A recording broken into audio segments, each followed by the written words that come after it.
कृषी मेळावा होतोय, मागच्या अनेक वर्षापासूनची ही परंपरा आनंद भरोसेंच्या नेतृत्वाखाली गेली 5 वर्ष हा कृषी संमेलनाचा कार्यक्रम होतोय. मला असं वाटतं की त्यांनी 4 वर्ष जो कार्यक्रम घेतला होता, आदर्शवत असा कार्यक्रम घेतला होता, म्हणून यावर्षी शासनानं त्यांना सांगितलं की आम्ही तुमच्यासोबत येतो. खरं तर प्रक्रिया उलटी असते की शासन आम्ही कोणाला तरी बरोबर घेत असतो.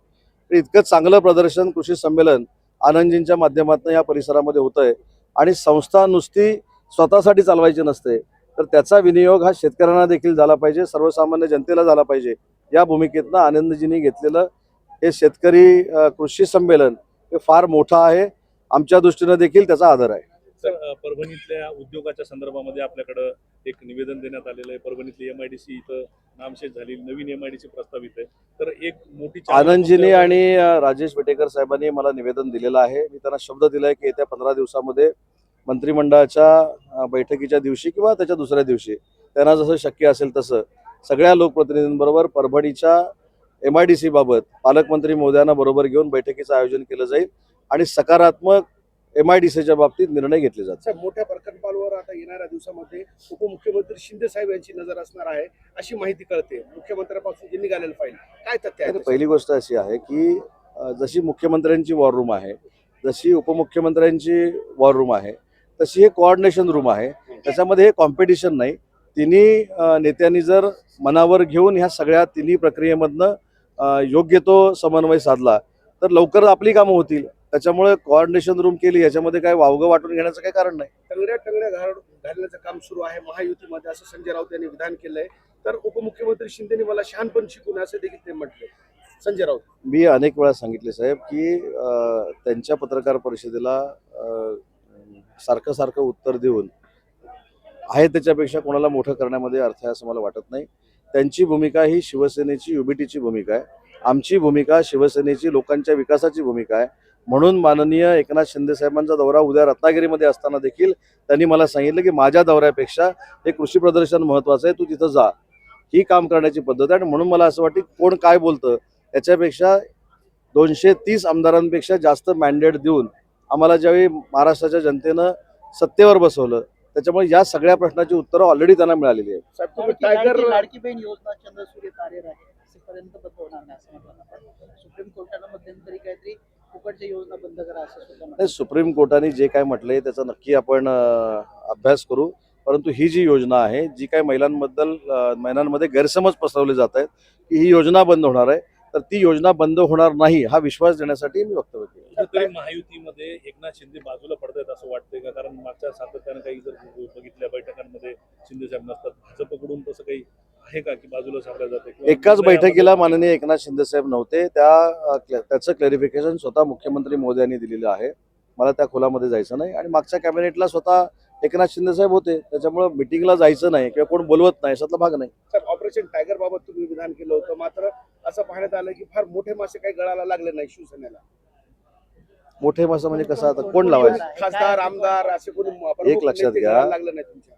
काल राजन साळवी आले, त्यांनी देखील 70,000 मतं मिळवलेली होती. त्याच्यामुळं आपण मोठा मासा याची व्याख्या तुमच्या मनामध्ये काय मला माहीत नाही. आता काल जेवणावरनं देखील वाद झालेले आहेत, स्नेहभोजनावरनं. थांबा जरा, म्हणजे एकदम आणि टायगर ऑपरेशन हे नाव काय आम्ही दिलेलं नाही. टायगर ऑपरेशन हे बारसं तुम्ही सगळ्यांनी मिळून केलेलं असल्यामुळे ते चांगलं नाव असल्यामुळे आम्ही ऐकतो आणि ऑपरेशनची काहीच आवश्यकता नाही. शिंदे साहेबांनी 2.5 वर्षामध्ये एवढं चांगलं काम केलंय, एवढा महाराष्ट्राचा विकास केला, एवढा महाराष्ट्राच्या जनतेमध्ये विश्वास वाढवलाय आणि वंदनीय बाळासाहेबांचा विचार पुढे नेल्यामुळं हीच शिवसेना वंदनीय बाळासाहेबांची आहे हे युबीटीतल्या लोकांना देखील उशिरा का होईना पण कळल्यामुळं कुठच्याही ऑपरेशन शिवाय लोक शिंदे साहेबांसोबत येत आहेत. मराठवाड्यातील काही नेते आहेत का यामध्ये त्यांना कळालं की शिवसेना नाहीये? मला असं वाटतं की नावं सांगून सस्पेन्स असंच राहू दे ना. मराठवाडा, विदर्भ, कोकण, पश्चिम महाराष्ट्र, खानदेश, नेत्यांची नावं जरा जास्त चर्चेमध्ये आहेत. मग मला असं वाटतं की ज्यांची चर्चा आहे त्यांना आपण विचारू काल जेवणावरनं काय झालं, कशा पद्धतीनं काय झालं. पण मला आता एक जी भीती वाटते ते तुम्हाला सांगतो. काल शिंदे साहेबांबरोबर असलेल्या मंत्र्यांबरोबर, नेत्यांबरोबर जेवायला जाऊ नये विचारल्याशिवाय असा आदेश झाला. आता भविष्यामध्ये नाश्ता काय करायचा, दुपारचं जेवण काय जेवायचं, रात्रीचं जेवण काय जेवायचं याचे आदेश झाले नाही पुरे. तुमच्या पक्षाचे कोणी आमदार जातील विधानभवनात वगैरे येत्या काळामध्ये कुठं जातील? विधान परिषदेवर म्हणा किंवा नाही नाही, हे सगळे अधिकार परभणी कसं आहे, मूळ हे शिवसेनेचा बालेकिल्ला हे सगळे अधिकार माननीय एकनाथ शिंदे साहेबांना आहेत.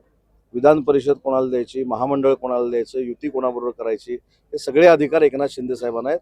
एकनाथ शिंदे साहेब जो काही निर्णय घेतील तो शिवसैनिकांना आणि आम्हाला सगळ्या लोकप्रतिनिधींना मान्य राहील. दिल्लीमध्ये काल परभणीचे खासदार संजय जाधव हे संतापले आपल्याला पाहायला मिळते मीडियावरती. ते म्हणले ऑपरेशन टायगर फिंगर सगळं फेल आहे म्हणून. न त्यांच्या चिडण्यावर मी का उत्तर देऊ? ऑपरेशन टायगर फिंगर सगळं फेल आहेत म्हणतात, ते काहीच नाही तसं. नाही, मी कुठं म्हटलंय ते ऑपरेशन टायगरमध्ये आहेत म्हणून.